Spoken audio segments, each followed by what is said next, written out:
Hello guys, ഇന്നതേ നമ്മുടെ parents meeting ആണ് കേട്ടോ. അപ്പോൾ പാരൻസ് മീറ്റിങ്ങിന് എല്ലാവരും കൂടെ വരുന്നതല്ല, ഓരോ പാരൻസിനും ഓരോ സ്ലോട്ടായിട്ടാണ് കൊടുത്തിട്ടുള്ളത്. അതിനനുസരിച്ച് നമ്മുടെ പേപ്പറും പ്രോഗ്രസ് കാർഡും അറേഞ്ച് ചെയ്ത് വെച്ചിട്ടുണ്ട്.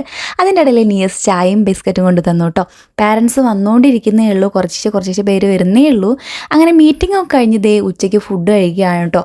ഫുഡ് കഴിച്ച് കഴിഞ്ഞ് കുറച്ചൊരു വർത്താനം പറച്ചിലൊക്കെ കഴിഞ്ഞ് ക്ലാസ്സിലൊക്കെ പോയി അങ്ങനെ ഒരുവിധം ക്ഷീണിച്ചതേ ഇന്ന് ഞാൻ അമ്മയുടെ അടുത്തേക്ക് ഒന്ന് പോയിട്ടോ. അമ്മയുടെ അടുത്ത് പോയപ്പോൾ ആദ്യം തന്നെ ചെന്നപ്പോൾ നമുക്ക് ഒരു ഗ്ലാസ് പാലും പിന്നെ അവിടെ ഉണ്ടായിട്ടുള്ള റോബസ്റ്റ് പഴം തന്നു കേട്ടോ. അമ്മയുടെ കൈ കൊണ്ട് കഴിക്കുമ്പോൾ പ്രത്യേക ഒരു ടേസ്റ്റ് തന്നെയാണ്. അത് കഴിഞ്ഞപ്പോൾ അമ്മ നല്ല അടിപൊളി രസം ഉണ്ടാക്കിയിട്ടുണ്ടെന്ന് പറഞ്ഞു. രസത്തിൻ്റെ വീക്ക്നെസ് ആയതുകൊണ്ട് തന്നെ എനിക്ക് വെയിറ്റ് ചെയ്യാൻ കഴിഞ്ഞില്ല. അമ്മ കുറച്ച് ചോറും പപ്പടവും അച്ചാറും കൂടെ കൂട്ടി തന്നു കേട്ടോ. എൻ്റെ പൊന്ന്, ഒരു രക്ഷയില്ലാത്ത ടേസ്റ്റ് തന്നെയായിരുന്നു. വിശപ്പ് മാറാൻ വേറൊന്നും വേണ്ട, എൻ്റെ വയറ് ഫുള്ള് നിറഞ്ഞു കേട്ടോ. ഇനി ഒന്നും കഴിച്ചില്ലെങ്കിലും പ്രശ്നമില്ല എന്നൊക്കെ ഞാൻ പറയും. ഇതൊക്കെ കഴിഞ്ഞ് തിരിച്ച് വീട്ടിലെത്തിയപ്പോൾ ഇക്കൊല്ലുണ്ടായ ആദ്യത്തെ പഴുത്ത ചക്കയും ചക്കപ്പഴവും ഉണ്ടായിരുന്നു കേട്ടോ. രണ്ടും എനിക്കിഷ്ടമുള്ള സാധനം.